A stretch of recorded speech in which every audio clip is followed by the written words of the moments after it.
What's up, everyone? Marc Lobliner, CEO, MTS Nutrition, Carb Cycling. It's still a thing, man. People ask me about carb cycling every day on my Instagram story. If you're not on my Instagram, it's at Marc Lobliner on Instagram. That's at Marc Lobliner.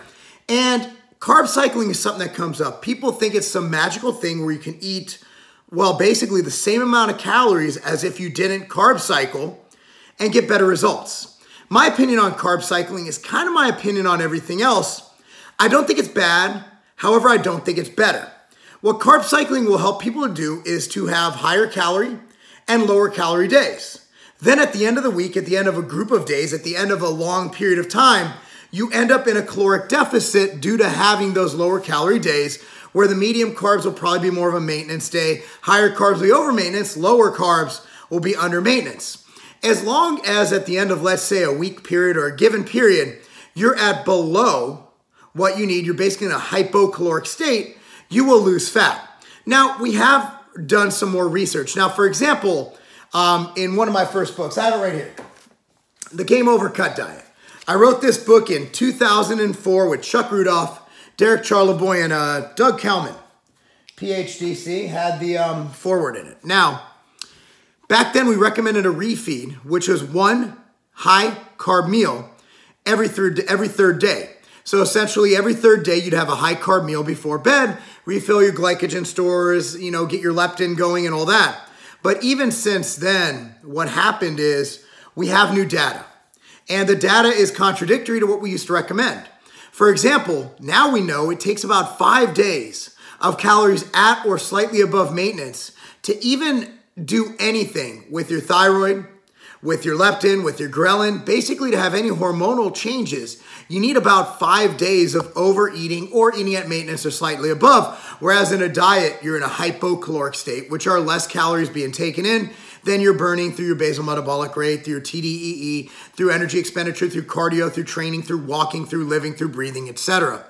So what we have found is that having those high carb days, unless you were to continuously have them for about 5 days straight, really does nothing to improve your hormone levels.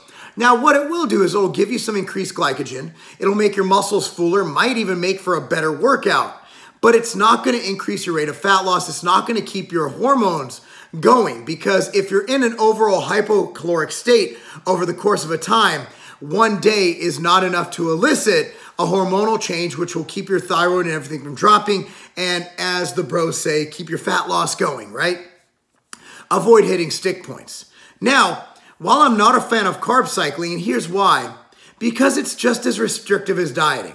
What I have found is that the reason I still offer a free meal in my book, dropfactorbook.com, which, by the way, big news, dropfactorbook.com is now absolutely free. It is a free ebook. There's no more hardcover. It's not $5 and plus shipping anymore. It's free. Dropfactorbook.com. I'll link it in the description box below. That's dropfactorbook.com. 100% free. So one thing I recommend in my Drop Factor book is a free meal every week. Now, I don't call it a cheat meal because in and of itself, the word cheat has a connotation of bad.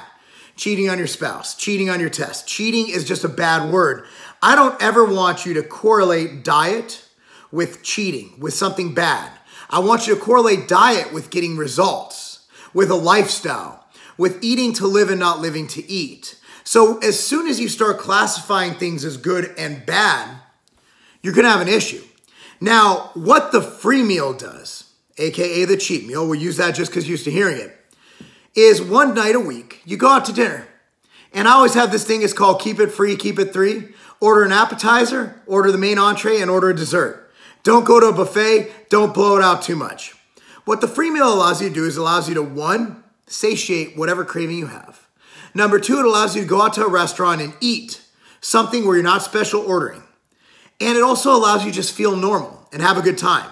Maybe a date night with the wife. Maybe if you're like me, maybe you're in LA, and you go to Roscoe's and you really like chicken and waffles. And you get to eat those chicken and waffles covered in butter, right? You love your Roscoe's chicken and waffles. It gives you that chance. It's a mental vacation from dieting. Carb cycling in and of itself isn't a bad thing. If you find that having a little bit of extra oatmeal every third day makes you a better dieter, makes you adhere to the program, the number one thing to diet is adherence. If you don't adhere to the diet, you could be on the best diet in the world. And that's the reason I don't advocate ketogenic diets. Well, for among other reasons, but the main reason is even if ketogenic dieting is the greatest diet on earth, the amount of people who can completely eliminate carbohydrate from their diet, never eat toast for breakfast again, and never have rice with their chicken is pretty low.